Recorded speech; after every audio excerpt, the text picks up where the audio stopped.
When it comes to prices, we're seeing, sales falling 9.4%. Sorry, median sales prices up, but home sales falling 9.4% month over month. What are the broader trends? Yeah, I think broadly, as people are uncertain about rates going forward, they rushed to refinance over the last few years, and now they're kind of settled in and they're waiting to see how the market shakes out before they make a big investment, because prices have also gone up along with the home sales going down. You mentioned millennials, which they get a lot of flack for pretty much everything these days. But what's interesting is this new information that millennials are sort of bypassing starter homes and going straight into luxury homes. How is that happening? I think they're starting much, much later in life. They're able to save up more money, and the people who are buying are willing to spend and get a better place they can live in for a longer period of time. So when it comes to blend, how do you actually streamline the process? How does it work? So you go, and what was previously a very paper-heavy, document-heavy process that involved you aggregating a whole bunch of documents from your bank and from your employer.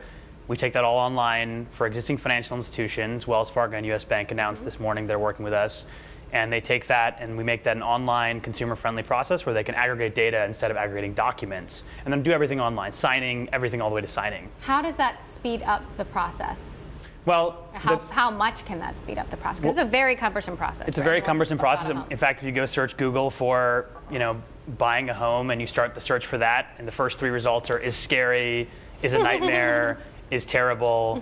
And I think what we're seeing is that it's 40 to 50 days historically, and we cut 7 to 14 days off today with our online sort of consumer-friendly process, and we think with more effort and energy we can make that better.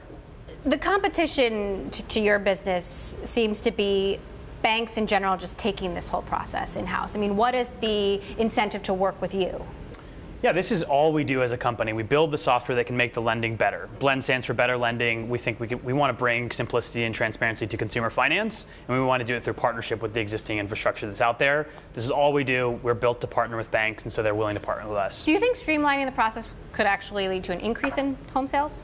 Definitely. I think part of it is you take out friction from any sort of system, and you expect that there's more flow through the system. Right now, I think there's a lot of people who don't even know that they have access to credit. I think accessibility to credit, for example, is something that's a huge problem in the country right now, and could be a lot better as we get a better understanding of how, as consumers get a better understanding of what they can afford and what they should do for their finances. So what is your outlook on home sales for the second half of the year? I think we're going to see it kind of stay flat. Given what we're seeing, I think that over time, as we continue to take friction out of the system, we should expect more and more people to get involved in the housing market.